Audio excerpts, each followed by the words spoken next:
On the morning of November 3rd, 2011, in Williston, North Dakota, Mark Kane did not show up for work. By itself, that absence might have seemed unremarkable in a town strained thin by the oil boom, where schedules bent and routines frayed. But by noon, the silence around Mark's name had grown heavy.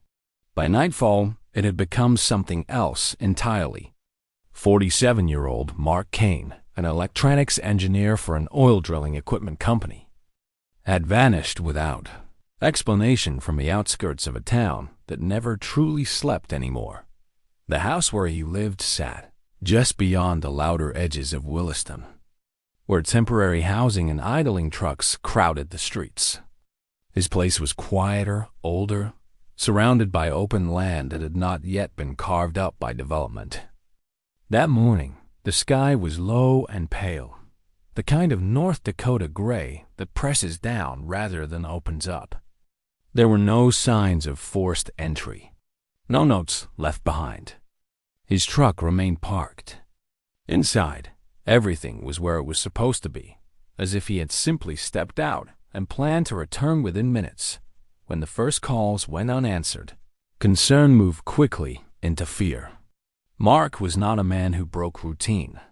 He was known for arriving early, for checking and rechecking his work, for a life structured around predictability. For him to miss a workday without warning felt immediately wrong. Family members tried to reconstruct the last time they had heard his voice, the last mundane detail that might now hold meaning. Each remembered conversation ended the same way, trailing off into uncertainty. The shock was not loud. It was quiet and disorienting. There was no dramatic scene, no visible violence to focus the panic. Just absence.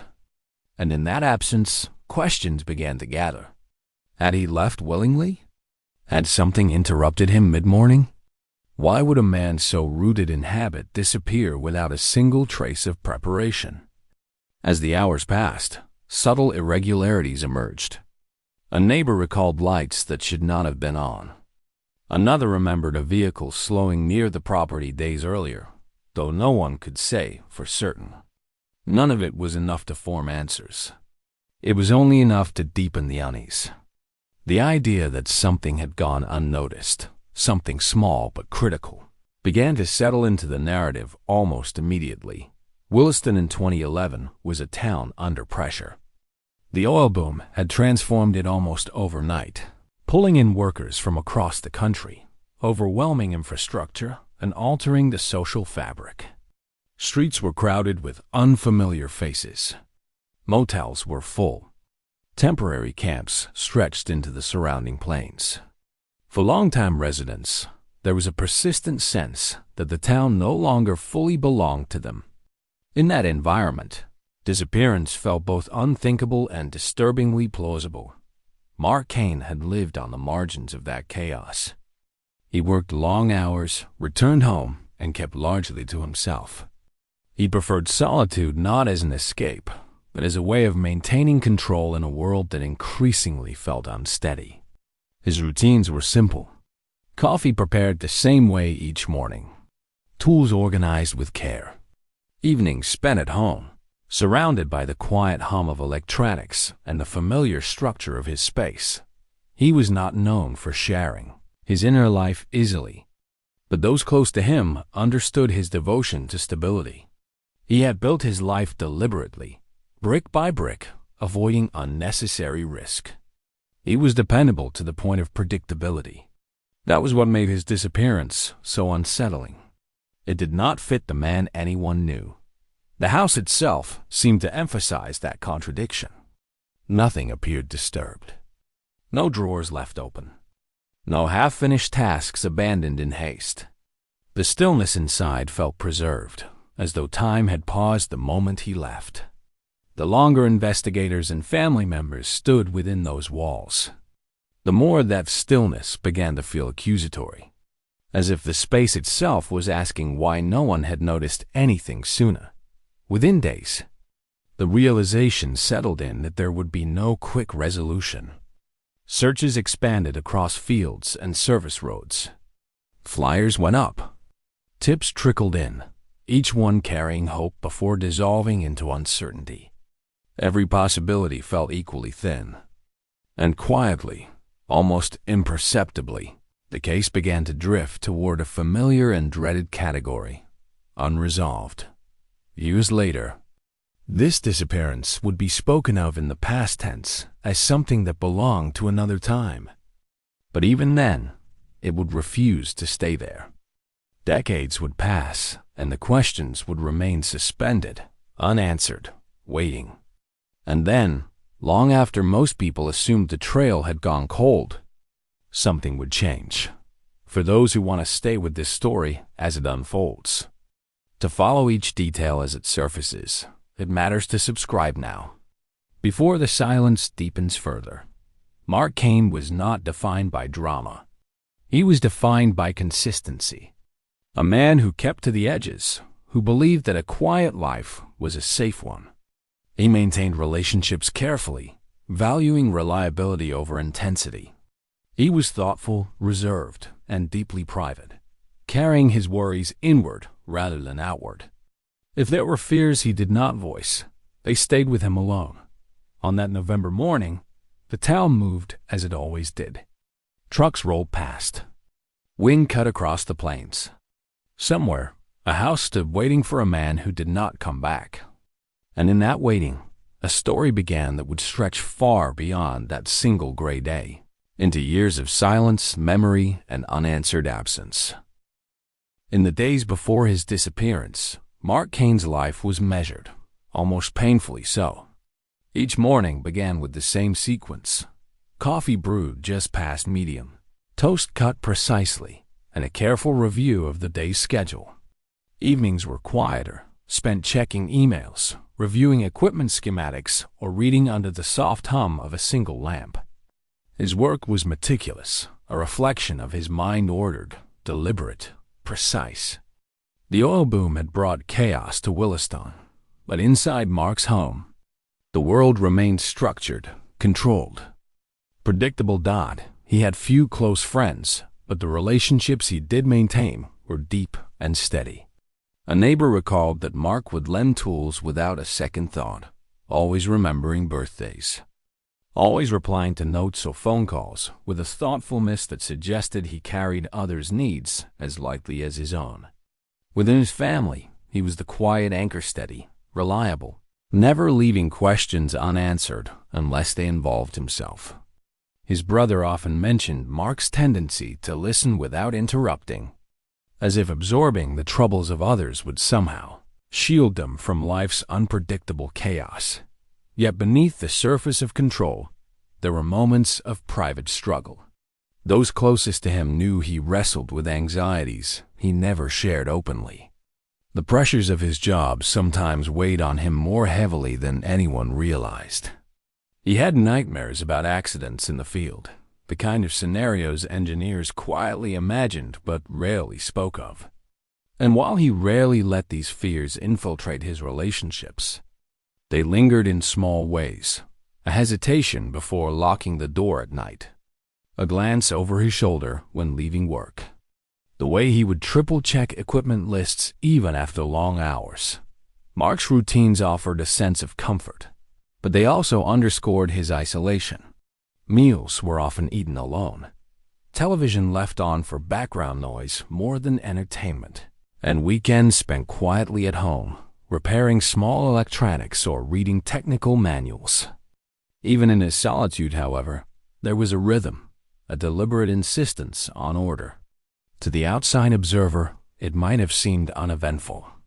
To those who knew him, it was a quiet testament to his careful, thoughtful life. His relationships carried an emotional depth that only those around him fully appreciated. Family members spoke of his loyalty, of the way he remembered anniversaries, the small gestures of kindness he performed without expectation of recognition.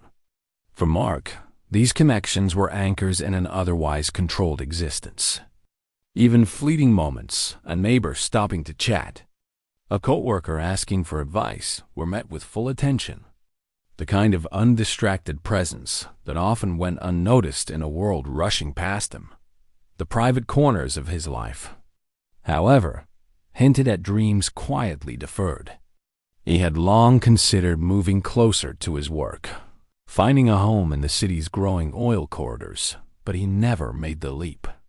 He contemplated travel, a trip to see family scattered across the Midwest, but always postponed it, citing work, weather, or timing.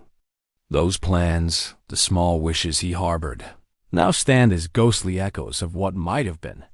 The emotional rhythm of his days carried a delicate fragility.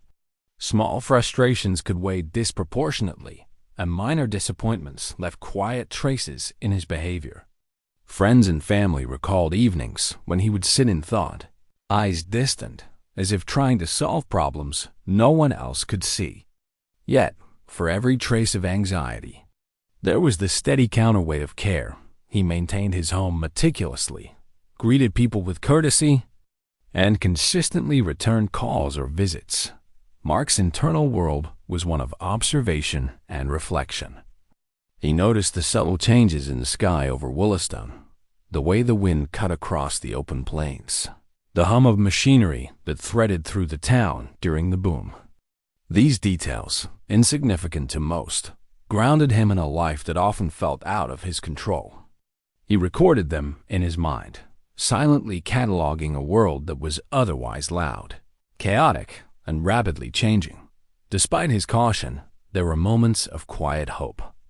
Mark spoke rarely of the future, but he nurtured plans and private dreams of building a small, self-sufficient workshop on his property, tinkering with electronics beyond the constraints of work, perhaps teaching a young neighbor a few skills he had honed over decades. These were the threads of a life he imagined could exist, separate from the pressures of oil development and the fast-changing town. Yet woven through this narrative of order and quiet ambition was an unspoken vulnerability. Mark had a deep-seated awareness of how fragile life could be, how quickly routine could fracture. And although he moved through the world methodically, there lingered a subtle tension, a readiness for events he could not predict. The kind of vigilance that most people wear only in the back of their minds. The absence that would soon define. His story was not simply a physical void. It was the absence of this carefully cultivated world, of routines that held meaning, of private dreams that went unspoken. The quiet order he maintained in life made the eventual rupture all the more profound for those who remained. And in the stillness of his empty home, the details of his days, thoughtful, careful, measured, would stand in stark contrast to the chaotic questions that followed. For those following the unfolding story, reflecting on these intimate facets of Mark's life matters. Share your thoughts on what small, human details often go unnoticed, but become haunting in the wake of disappearance. Comment now and preserve the quiet memory of what was lost. In the weeks leading up to November 3, 2011, Mark Kane's world, outwardly so stable, began to show subtle fractures. Nothing dramatic, nothing that screamed danger, but shifts that, in retrospect, now feel like quiet premonitions. His routines, once rigid and comforting, began to show irregularities, a delayed morning coffee, a missed phone call from his sister, a day spent at work that stretched longer than usual without explanation. These were tiny ripples in a life accustomed to predictability, barely noticeable to anyone but him. Mark moved through these days with his usual care, yet there was a weight in his movements. At the office, he lingered over circuits and schematics longer than normal, running through calculations with meticulous repetition. He sometimes paused mid-task, staring at the hum of machinery as if seeking patterns only he could see. Colleagues noticed it an unusual distraction, a kind of internal preoccupation that made his usual precision appear tentative. But he offered no explanation. The quiet vigilance he had always carried now seemed tinged with an unspoken urgency. Even at home, subtle shifts marked his emotional landscape.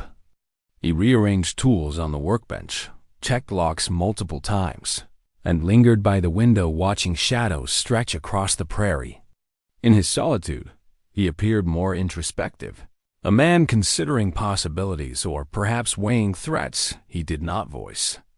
Those who knew him might have attributed these behaviors to diligence, to the pressures of his work, or to the stress of the town's transformation, but in retrospect, every small act seems charged with foreboding. There were fleeting moments of connection, though brief and subdued. He spoke with his neighbor about a minor electrical issue in a shared building, exchanged a polite greeting with a passing driver on the country road, and answered an email from his brother with careful attention. Each interaction was courteous, considered, but beneath it, it lingered an intensity that suggested he was guarding more than just technical details. He was guarding himself. Friends who saw him occasionally noted an unusual quietness, a patience that felt stretched thin. He would listen without comment, eyes fixed, as if absorbing unseen currents of tension. And sometimes, in the small hours of the evening, he would sit at the kitchen table long after the lamp had been turned on, hands folded over papers, his gaze distant. These were not dramatic or alarming moments at the time, but they now resonate as subtle tremors before the rupture. Mark's emotional world in those final days was layered, complex. He carried the familiar fears of a man attuned to precision, yet now they were sharper, more insistent. He seemed aware, perhaps intuitively, of forces beyond his control. A colleague later recounted a brief conversation where Mark paused unusually long, then said nothing, as if the words he wanted to speak were not safe to release. There is no certainty in interpretation, only the lingering sense that he sensed something he could not articulate. Evenings were filled with careful solitude. He maintained his routines, but small deviations crept in: a cup left half full, a door not fully closed, a tool set slightly askew.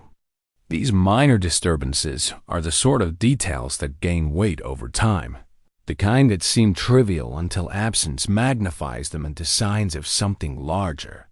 The home that had been his sanctuary began to carry the tension of expectancy. Mark's relationships, though steady, also reflect his emotional state. His family noticed a subtle distance, a quiet pull inward. He spoke less of mundane plans, offered fewer casual reassurances.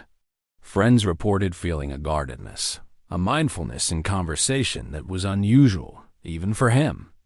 It was not fear overtly expressed, but a shadow of it, pressed into his posture, his gestures, and the silences between words. The town itself was not static.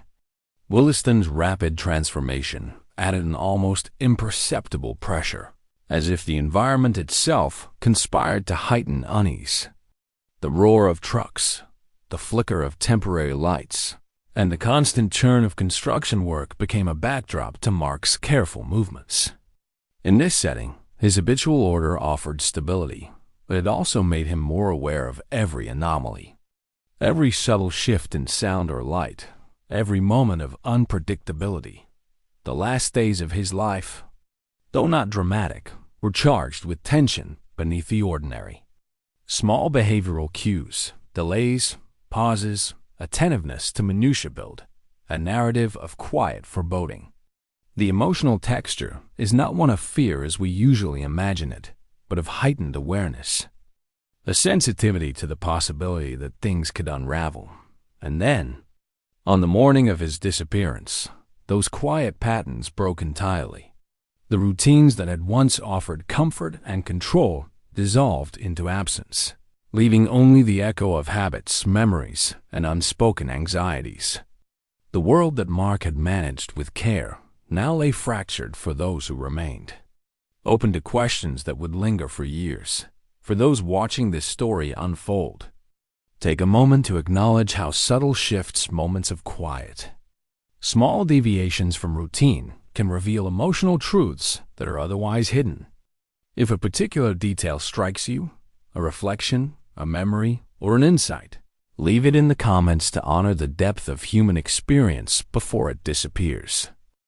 The morning Mark Kane disappeared began like many others, yet it carried an imperceptible tension, the kind that becomes vivid only in hindsight.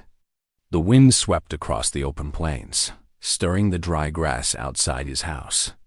The streetlights flickered briefly, struggling against the encroaching dawn. Inside, Mark moved through his kitchen with the quiet deliberation that had long defined him, coffee prepared, toast lightly browned, notes checked, tools arranged. And then he stepped outside, leaving the door closed behind him, the faint creak of hinges echoing in the stillness. What followed unfolded without fanfare, yet the emotional gravity is unmistakable.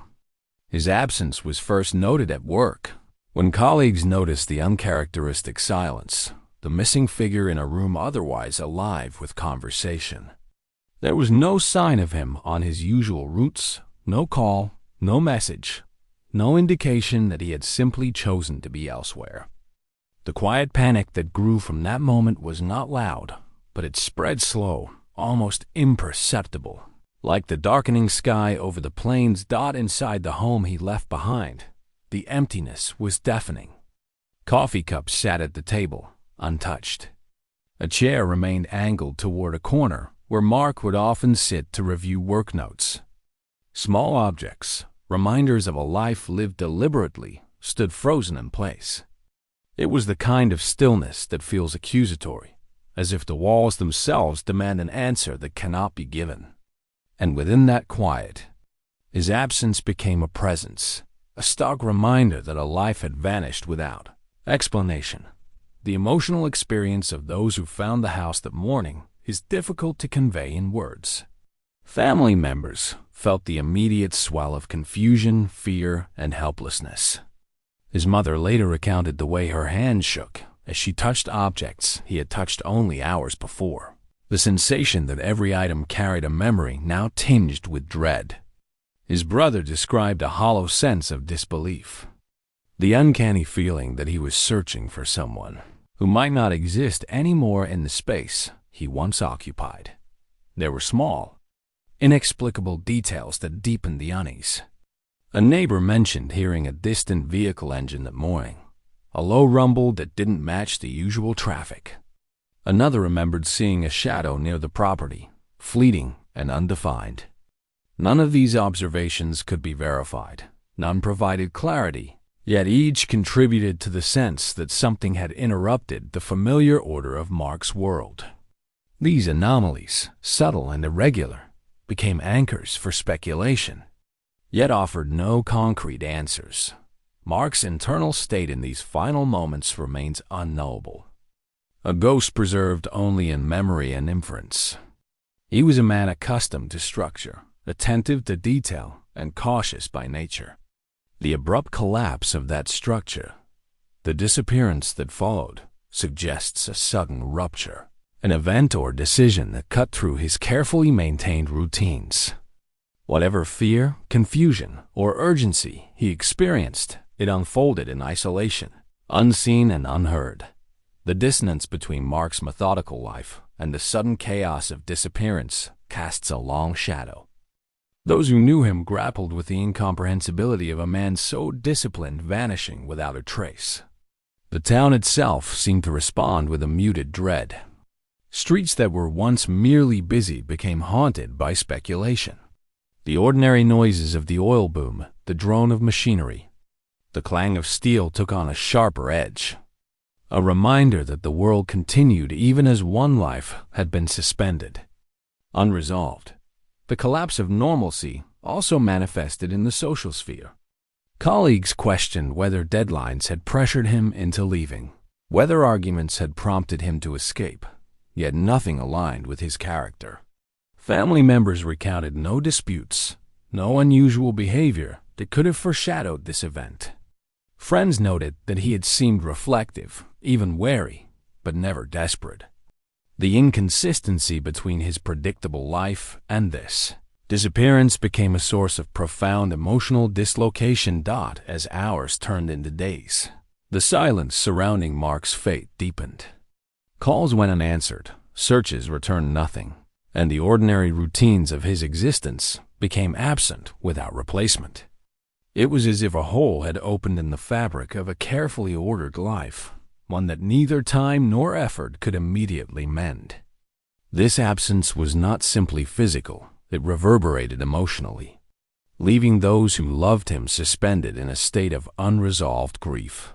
Mark Kane's disappearance is a story of internal fear made manifest in the most subtle and devastating way.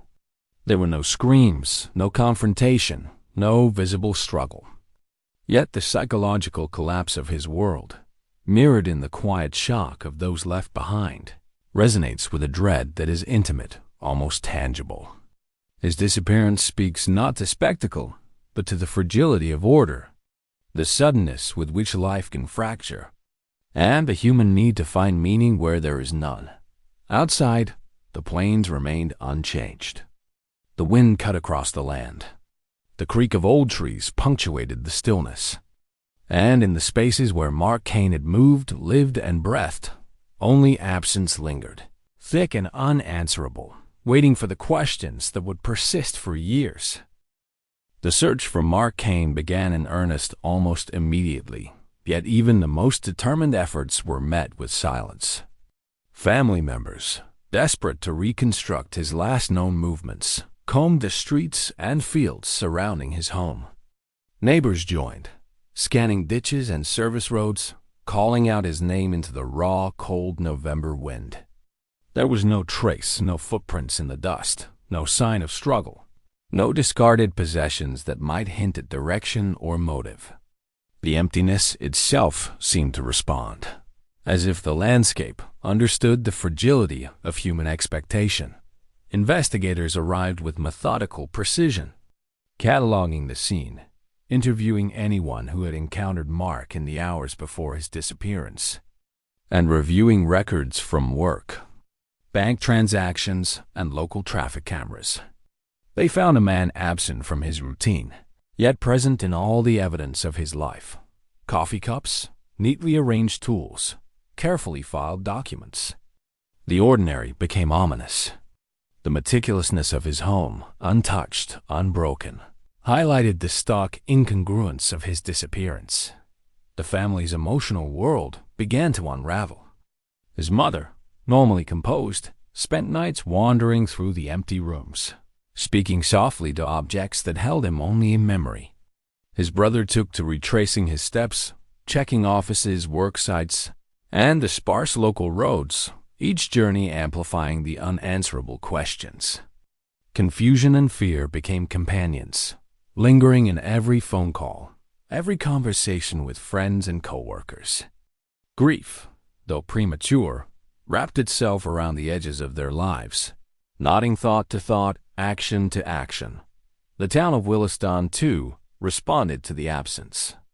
The oil boom had brought transient energy, but it could not shield the community from collective unease. Rumors began to circulate, whispers of strange vehicles, of unfamiliar faces, of minor oddities noticed too late. Each detail, however trivial, took on significance against the backdrop of a man known for predictability disappearing without warning. Shops, offices, and homes felt the pull of unease, as if the very fabric of daily life had been punctured. Early investigative efforts were hindered by the peculiar nature of the case. There were no witnesses to a crime, no visible struggle, no clear timeline of events beyond the morning's absence. Leads were scarce, and those that emerged were inconsistent or unverifiable. Law enforcement faced the dual challenges of a small-town network, strained by rapid population growth and the intangible nature of the missing man's life, a life marked by careful isolation, quiet routines, and subtle interactions rather than public patterns. Family members struggled with the dissonance between Mark's character and the theories that began to circulate. Some speculated that he might have left voluntarily, but those who knew him intimately rejected the idea outright. He was a man rooted in habit and responsibility, unlikely to abandon both without cause.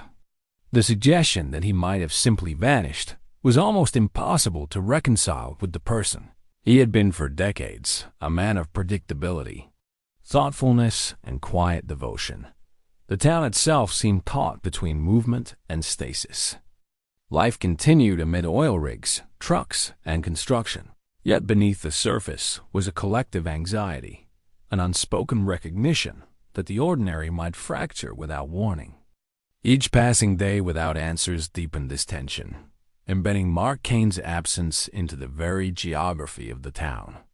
Streets, homes, and workplaces became markers not only of where he had been, but of where he was not absent manifest in the tangible world. Investigators pursued every potential lead, from digital footprints to local reports of unusual sightings. Each avenue initially promised clarity, only to return the same profound emptiness.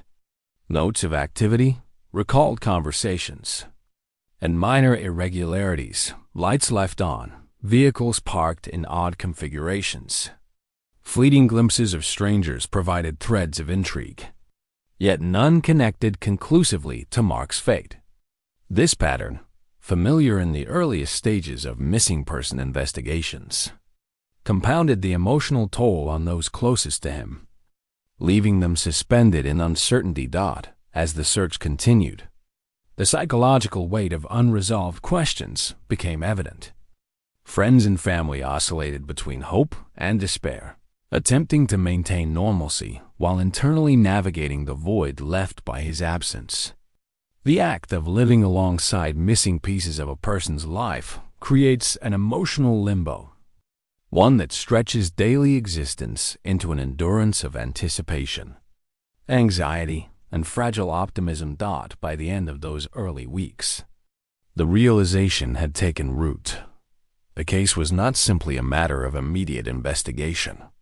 It was becoming a cold case in all but name, a puzzle without a frame, a man whose absence was more tangible than his presence had ever been. Memory, speculation, and silence began to intertwine, creating a haunting tableau for those who remained, their lives marked by unresolved questions and a pervasive sense of dread that nothing, no matter how diligent the search, might ever illuminate the truth. Years passed, and with each one, the memory of Mark Kane's disappearance deepened its hold over those who had known him. Williston continued its relentless transformation, the oil boom reshaping streets, neighborhoods, and the very rhythms of daily life. Buildings went up, trucks roared past, and the town's population swelled. Yet in the quieter corners where Mark had lived and worked, time felt suspended. His absence became a constant, a shadow woven into the fabric of familiar streets and homes. For his family, the passage of time did not soften the ache. It reshaped it. Holidays came and went, each one a reminder of the empty chair, the voice that never called, the routines that could not resume. Birthdays, anniversaries, and ordinary weekdays alike were punctuated by the absence of his presence. Grief, at first sharp and immediate, evolved into a slow, persistent ache. The lack of closure transformed memories into fragile artifacts, their edges dulled by time, but never erased. Each recollection, his careful attention to detail, the subtle humor in his quiet smiles, the predictable cadence of his days now carried an added weight, a sense of what was irretrievably lost. The investigation itself moved into dormancy. Leads ran cold. Witness statements were re-examined and found wanting. The anomalies, the strange vehicle, the fleeting shadow, the minor inconsistencies in reported observations remained unresolved, like faint echoes in an empty hall. Law enforcement files gathered dust. Evidence cabinets held only the items Mark had left behind, and the digital trails that once promised direction now dissolved into static uncertainty. The case became, in practical terms, a cold case, archived, yet never forgotten. Yet time did not diminish the emotional intensity of those who lived with Mark's absence. His brother described evenings spent sifting through old photographs, letters, and notes, trying to reconstruct the rhythm of a life that had ended in ambiguity. His mother kept certain items untouched: a cup, a pen, a folded work schedule preserving fragments of normalcy as a testament to what had been. These rituals, quiet and personal, were attempts to hold on to him, to keep the memory alive. and to anchor themselves in a reality that refused to resolve. Memory, over years, begins to distort as much as it preserves.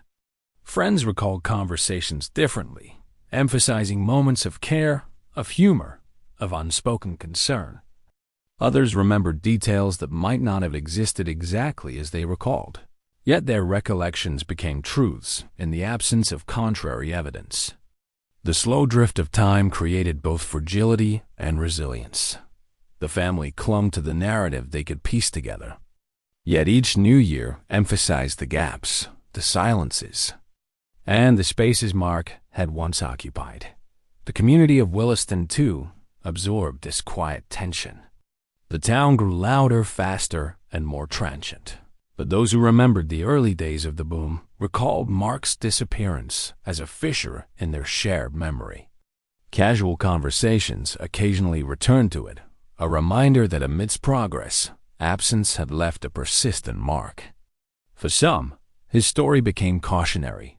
For others, a lingering question of what happens when routine is severed, when order dissolves into uncertainty. Generational grief also began to surface, subtle yet persistent. Extended family members and longtime friends carried fragments of the anxiety and helplessness felt in those first days. Children who had once played nearby absorbed echoes of adult conversations steeped in worry. The absence of resolution transformed a singular event into a collective, ongoing experience, one where memory, silence, and unspoken questions entwined to form a lasting psychological imprint. Mark's private life, once so meticulously organized, became an archive of emotion. Each tool, each piece of paper, each minor artifact from his routines transformed into a symbol of what had been lost. In the emptiness of his home, the ordinary objects held extraordinary weight. The hum of an unused electronic device, the alignment of objects in a drawer, the untouched coffee mug all became silent witnesses, carriers of a story left unfinished. For those who attempt to understand or imagine Mark's final days, the passage of time offers no certainty. Emotional scars deepen, memory blends with speculation, and the very human desire for closure confronts the impossibility of knowing. Yet even in this liminality, there exists a strange persistence, a drive to honor presence through remembrance, to maintain vigilance in a narrative suspended indefinitely. At this stage, the case remained unresolved. Decades of absence created an emotional topography of longing, a map of memory marked by the spaces he once occupied and the silence he left behind. It is here, in these years of waiting, that the first glimmers of change begin to emerge, subtle, unassuming, but poised to alter everything. The breakthrough came quietly, almost imperceptibly, years after Mark Kane had vanished. It was not heralded by a dramatic confession or a sudden discovery, but rather by a single, hesitant voice, someone finally willing to speak what had long been suspected, yet never articulated. The timing was unexpected. A town that had moved on, its streets filled with new faces and new routines, was suddenly pulled back into the emotional gravity of a decades-old absence. The person who came forward had lived in the shadows of Mark's story, carrying their own burdens of memory and guilt. Their recollections were fractured at first, hesitant, and tangled with uncertainty. But as they spoke, the contours of the truth began to emerge, delicate yet undeniable. In the quiet of a dimly lit office, investigators listened to fragments of narrative that had been withheld, stories that had lingered in silence for years. Each word, each pause, carried weight, the kind of emotional resonance that makes time feel both immediate and stretched. For Mark's family, hearing someone finally speak was a mixture of relief and shock. The emotional shock waves were palpable. Memories that had been preserved in isolation, the way he moved through his home, the subtle anxieties he carried, the small rituals of his days now collided with accounts they had never heard. There was sorrow for what had been endured in ignorance, a grief compounded by years of unanswered questions. Yet there was also a strange, tentative hope, a possibility that the story could now be completed. That absence might yield to understanding. The town of Williston, too, felt the tremors. Longtime residents, some who had seen Mark in passing or recalled the early days of the boom, began to re-examine their own recollections. Conversations, once dormant, sparked again. Neighbors compared notes, reconstructing timelines, noting details that had been overlooked. The mundane textures of the town, the hum of machinery, the creak of old homes. The stark stretch of plains suddenly bore new significance, layered with insight into events that had long remained opaque. Emotionally, the breakthrough forced everyone involved to confront dualities. Relief and sorrow coexisted. Clarity came with a cost, the resurfacing of fear, guilt, and long-suppressed anxiety. Friends and family who had learned to navigate the void of uncertainty now faced raw truths they had anticipated yet dreaded. In the process, their memories long curated, selectively preserved, were reshaped. The past became active again, living in the present, demanding attention, understanding, and reckoning. Investigators, armed with the new information, began to chart the narrative with renewed focus. Fragments that had once seemed disconnected, the faint anomalies noted by neighbors, the odd timing of certain events, the subtle irregularities in Mark's last days now aligned with a tentative coherence.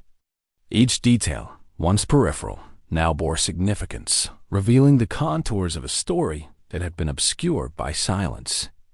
It was as if the years of absence had prepared the emotional terrain for a sudden emergence of truth. The psychological impact on those who had waited decades for answers was profound. For Mark's family, each revelation was a shard of clarity mixed with the ache of remembrance. The emotional weight of decades without resolution suddenly shifted, demanding engagement, processing, and integration.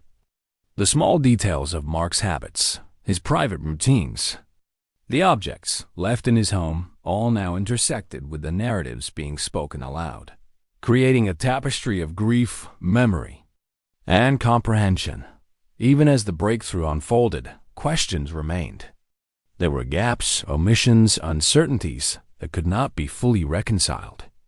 Yet the act of speaking, of finally articulating what had been hidden or forgotten, carried an emotional significance that transcended completeness. It transformed absence into presence, speculation into narrative, and decades of silence into dialogue. The breakthrough did not erase the years of unanswered grief. It reframed them. The shadow of Mark Kane's disappearance, long embedded in the hearts of his family and the streets of Williston, began to lift just enough for clarity to seep in. The quiet voice that had emerged became a conduit for understanding, a bridge from unresolved loss to tentative truth. And in that moment, for those who had endured the long arc of absence, the possibility of emotional closure, however partial, was finally imaginable. The truth, when it emerged, arrived with a quiet inevitability, a careful unspooling of events long obscured by fear and secrecy. Mark Kane's disappearance, once a shadow stretching endlessly across the plains of Williston, began to take shape in human terms, textured with both tragedy and small glimpses of understanding. Details surfaced gradually, the movements, the choices, the miscalculations that had converged on that fateful November morning in 2011. Investigators, guided by the new testimony, reconstructed a timeline that had once seemed impossible. Mark's final hours were not marked by chaos or violence in the conventional sense, but by the subtle collapse of circumstances beyond his control. Each step, each decision, now illuminated by hindsight, revealed the fragility of a life previously defined by order. The meticulous man, whose routines had been his shield, had been drawn into an unforeseen vulnerability, one that no preparation could entirely mitigate. For his family, the revelation was a complicated balm. There was relief in understanding what had transpired, yet that clarity carried an emotional gravity that weighed heavily. Memories of unanswered calls, of quiet mornings, of absent footsteps, now merged with the concrete knowledge of his fate. Grief that had once been suspended in uncertainty now had form, deepening the sorrow even as it offered the faintest trace of resolution. Each story they heard, each confirmation of long-held suspicions, became a tether to Mark, a final connection to the life that had ended, abruptly yet had been preserved in detail. The emotional fallout rippled outward. Friends and neighbors, who had carried fragments of worry and speculation for years, experienced the truth differently, some with shock, others with a muted sense of inevitability. The town of Williston, accustomed to the steady churn of oil rigs and trucks, felt a quiet reverence as the narrative solidified. The familiar streets and landmarks, once mere backdrops to daily life, were now witnesses to a story that had remained hidden within them for nearly a decade. Mark's private routines, once mundane, almost invisible, took on a new significance. The careful alignment of tools on his workbench, the untouched coffee mug, the notes organized with precision, all became markers of a life meticulously lived and abruptly interrupted. These small artifacts, once ordinary, now carried profound emotional weight, telling of a man whose attention to detail reflected both his character and the poignancy of his absence. Psychologically, the family navigated the complex interplay of closure and continued longing. Understanding what had occurred did not erase the years of anticipation, nor did it soften the sharp edges of loss. Rather, it reframed the grief, transforming unanswered questions into a narrative that could be held, contemplated, and integrated. The emotional intensity did not diminish. It deepened, shaped by the contours of truth rather than the vagaries of uncertainty. Even the broader community experienced a subtle shift. Conversations that had been muted, whispers of what happened to Mark Kane exchanged in passing, were now replaced by reflective acknowledgement. His disappearance, once a phantom of rumor and conjecture, had been rendered tangible through testimony and evidence. There was a collective exhalation, a recognition that, while the story remained tragic, it was no longer suspended in the limbo of conjecture. The revelation also illuminated the human consequences of absence. Generational grief, psychological weight carried by family, friends, and neighbors, and the emotional toll of years spent navigating uncertainty all became clearer. The story of Mark Kane, though steeped in loss, also revealed resilience, the quiet persistence of those who remembered, who searched, and who never allowed memory to dissolve entirely into silence. Through the slow unspooling of truth, the emotional landscape of Mark's disappearance became comprehensible, layered with sorrow, understanding, and reflection. The absence that had dominated the lives of those who loved him now held a story that, though tragic, could be told, honored, and remembered. In the final unraveling of Mark Kane's story, the emotional weight of years crystallized into a clarity both painful and profound. The decades-long silence that had pressed against family, friends, and the town itself now gave way to understanding, revealing the contours of a life cut short yet meticulously lived. The culmination of investigation, testimony, and painstaking memory painted a picture that was at once heartbreaking and necessary. Recognition that absence had defined far more than mere days or weeks.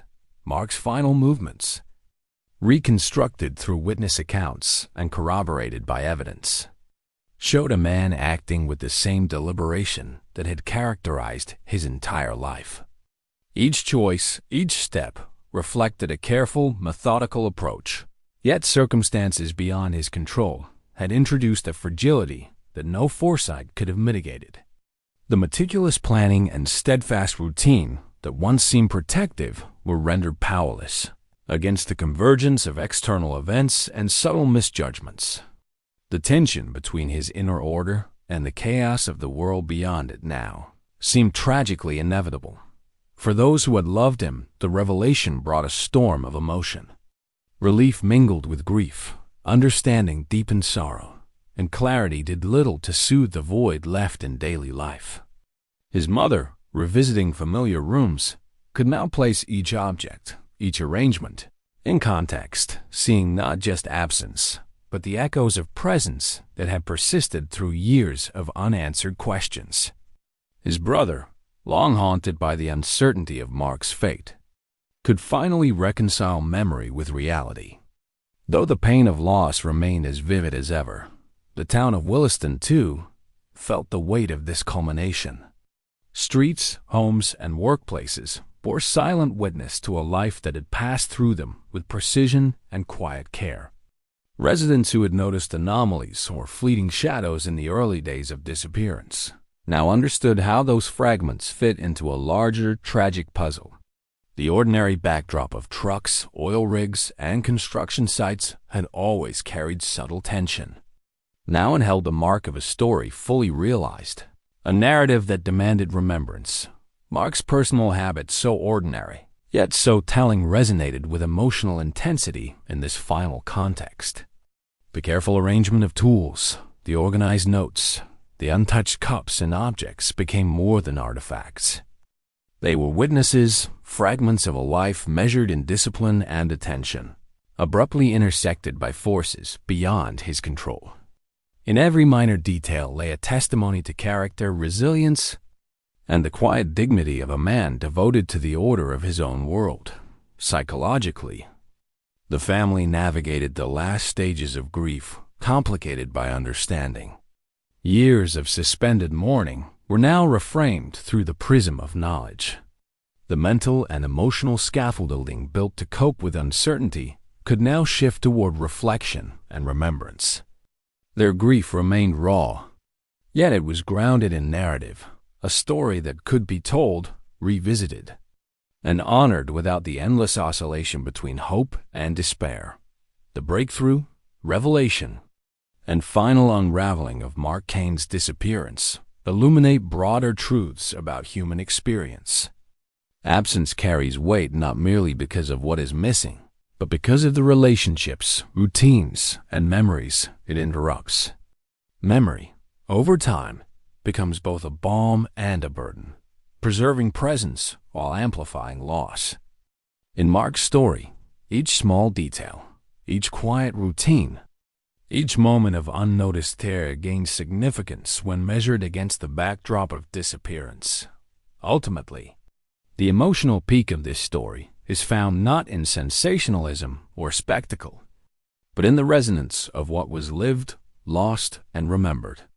In the absence left behind, meaning slowly forms an acknowledgement of human fragility, the persistence of memory, and the quiet, enduring impact of a life defined by care and attention. In the resolution of Mark Kane's story, there is a profound, almost painful stillness. The questions that hovered for years have found partial answers, yet the ache of absence remains, persistent and unyielding.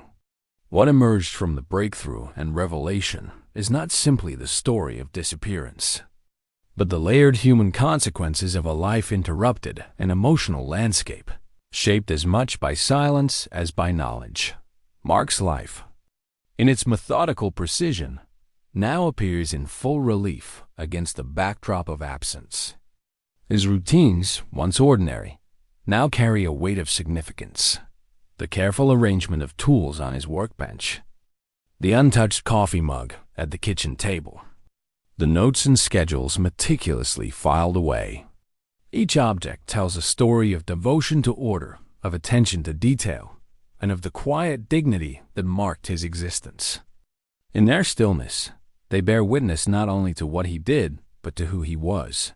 Family members, long suspended between hope and despair, now navigate a new terrain of mourning.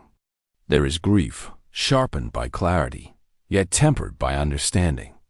The empty spaces in the home, the absent footsteps on familiar floors, are no longer ambiguous. They are markers of a life concluded, yet remembered. Memory becomes both anchor and compass, a way to honor Mark while accepting the permanence of loss. For the town of Williston, the story has left its imprint on streets, homes, and hearts. Residents recall the anomaly of a man vanishing amid the bustling oil boom, the unsettling contrast between routine and rupture. Now, with understanding of his fate, the narrative has a form, a structure that allows reflection. The ordinary rhythms of life, the hum of machinery, the creak of floors, the shifting wind across the plains are overlaid with memory. An enduring reminder that absence can shape perception as strongly as presence. The emotional resolution of Mark. Kane's story is not neat, nor is it complete in the sense of closure often imagined. The grief, the longing, and the echoes of absence persist. Yet within this persistence lies a form of understanding, a recognition of the fragility of life and the endurance of memory.